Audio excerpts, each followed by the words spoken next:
Nima menga baqiryapsiz aka? Ey, men ham jahlim chiqqani uchun gapiryapman. Shunaqa baquvvat bo'lib chiqish uchun nima qilish kerak? Aslida sotib olish kerak. 1,5 ming dollar 100 ga borib o'rgatib qo'yamiz, quyib chiqaveramiz. Dastavkasi bilan aksiya. Menga dona kerak emas. Men zavod qurmoqchiman. Kuniga mingtalab chiqazmoqchiman. Kattaroq apparatlaringiz bormi? Bor, mana shu apparat. Kerak bo'lsa 1000ta, 2000 ta kerak bo'lsa zavod qurib beraman sizga. Endi ana apparatingizni olib mingtalab endi ruchno kesib o'tiramanmi? Ruchno kesmaysiz, mana o'zi kesib beradi, avtomatik kesib beradi. Umuman ruchno ish qilmaysiz. Nima, men faqat gazoblok sotamanmi? Boshqa vibrlar yo'qmi? Vibr ko'p. Mana penablok, legosi, penablok, обычный penablok, euro komplekt, обычный komplekt, hamma yo'qdan bor. Xohlasangiz tomga pena qo'yasiz. Necha pul bo'lar endi? 800 dollardan 900 dollargacha. O'zbekiston bo'ylab dastavkasi tekin olib borib, o'rnatib qo'yib ko'rsatib beramiz. Aka, o'zingiz bosing, yomon jahli chiqib turar ekan-a. Yo'q, o'zingizdan o'tdi-da, aka.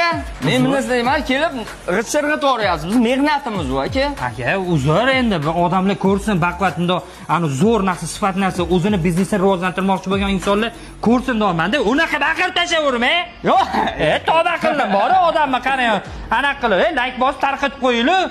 Biznes qilmoqchi bo'lgan akalarimiz uchun 2000 dollargacha bo'lgan puli bo'lsa, misol uchun shang'illatib biznesni boshlasa bo'lar ekan. Eng kamida mash komplektda ham kuniga 100 dollar topsa bo'ladi. Qoching aka, men olaman ketaman. Odamni xafa qildingiz.